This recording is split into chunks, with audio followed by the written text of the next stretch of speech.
Michael Morpurgo. Why the Whales Came. Chapter 1.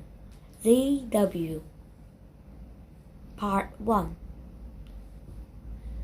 You keep away from the birdman, Gracie. My father had warned me often enough. Keep well clear of them. You hear me now? I would never would have gone anywhere near him.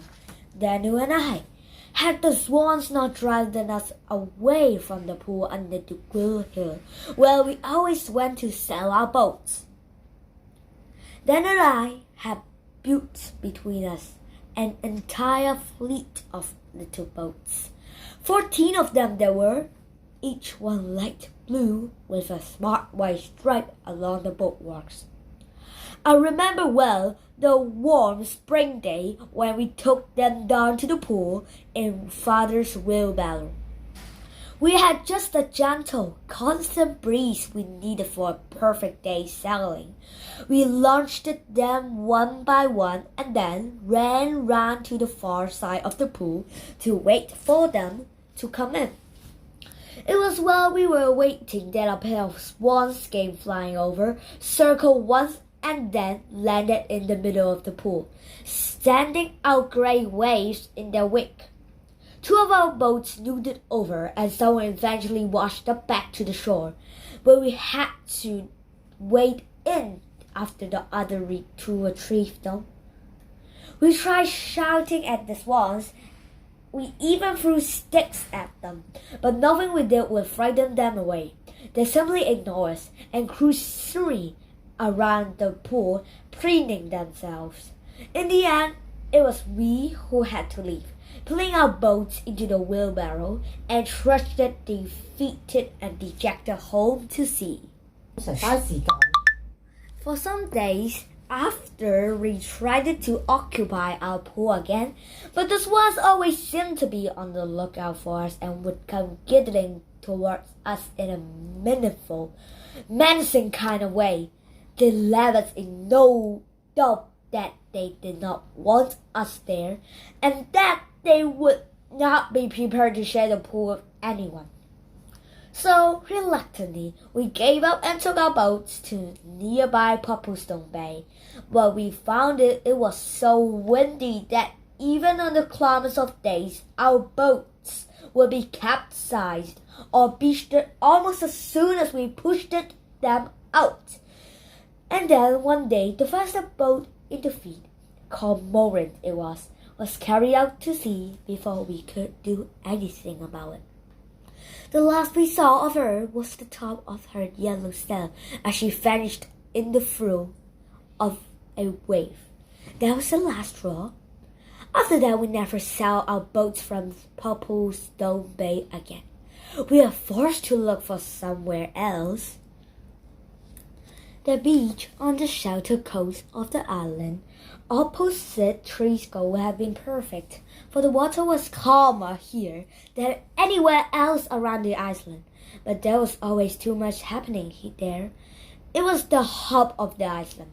Fishing boats were forever coming in and going out, leaving great tidal waves behind them big enough to swam our boats. And the children were often fishing off the quay or splashing through the shallows. Then there were Daniel's brothers and sisters, most of whom always seemed to be on that beach mending nets and lobster pots or painting boats. Of all of them, the one we most wanted to avoid was Big T, Daniel's eldest brother, and our chef tormentor. And he was over there, the one we had tried to sell boats there.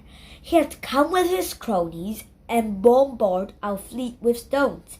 They had managed to break 2 of the masts, but to our great delight and the obvious disappointment, none of our boats were sunk.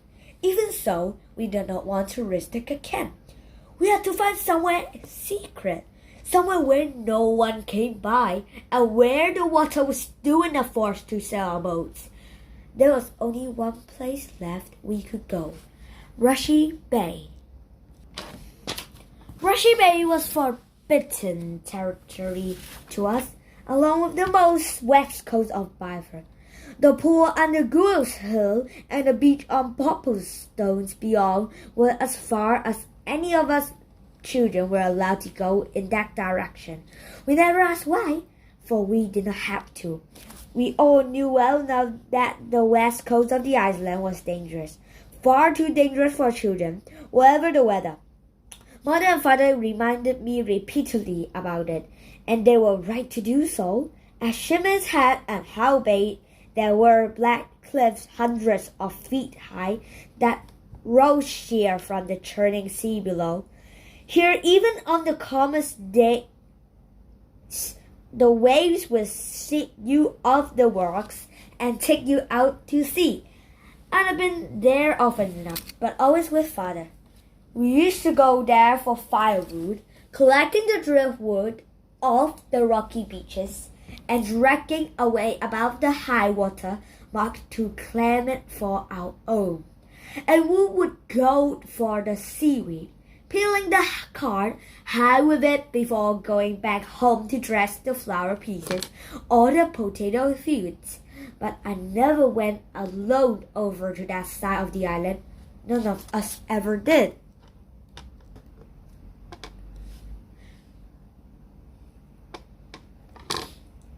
There was another more compelling reason through why we children would wander away from Rushy Bay and Droppy Nose Port and the wet coast of the island. For this was the side of the island most frequented by the birdman of Britain. He was the only one who lived on that side of the island. He lived in the only house facing out over the west coast, a long, low, thatched cottage on healthy hill overlooking Rushy Bay itself. No one ever went near him or no one ever spoke to him. Not all the children on the island. Dan and I had learned from the cattle that birdmen was to be avoided. Some said the birdsmen were mad.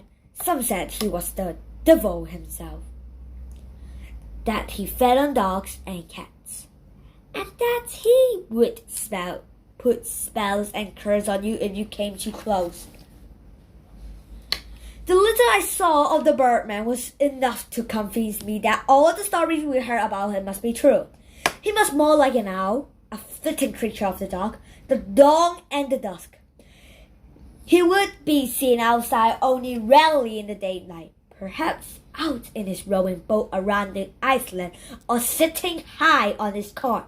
And even in the hottest summers, he would always wear a black cape over his shoulders and a pointed sou'wester on his head. From a distance, you could hear them talking loudly to himself in a strange and earthy monotone tune. Maybe it was not to himself that he talked, but to the kitwave that sat always on his shoulder, or to the blackjack donkey that pulled his cart wherever he went. Or maybe it was to the great woolly dog with the greyly muzzle that loped along beside him. The birdman went everywhere barefoot, even in winter, a stooped black figure that lurched as he walked, a step always shorter than the other. And wherever he went, he would be surrounded by a flock of screaming sea-goose that circled and floated about him, tightly vigilant, almost as if they were protecting him. He rarely spoke to anyone. Indeed, he scarcely even looked at everyone. Until it had never been occurred to either Daniel or me to go alone into the forbidden part of the island, nor to venture anywhere near the birdsman cottage. After all, the island was over a mile long and half a mile across its wildness. We could roam free over more than half of it, and that had always been enough. But Daniel and I have to have somewhere to sail our boat. It was all we lived for, and Rushy Bay was the only place we could do it. Even so, I did not want to go there. For me, it was far too close to the birdsman cottage on Heavy Heath. It was Daniel who burst me.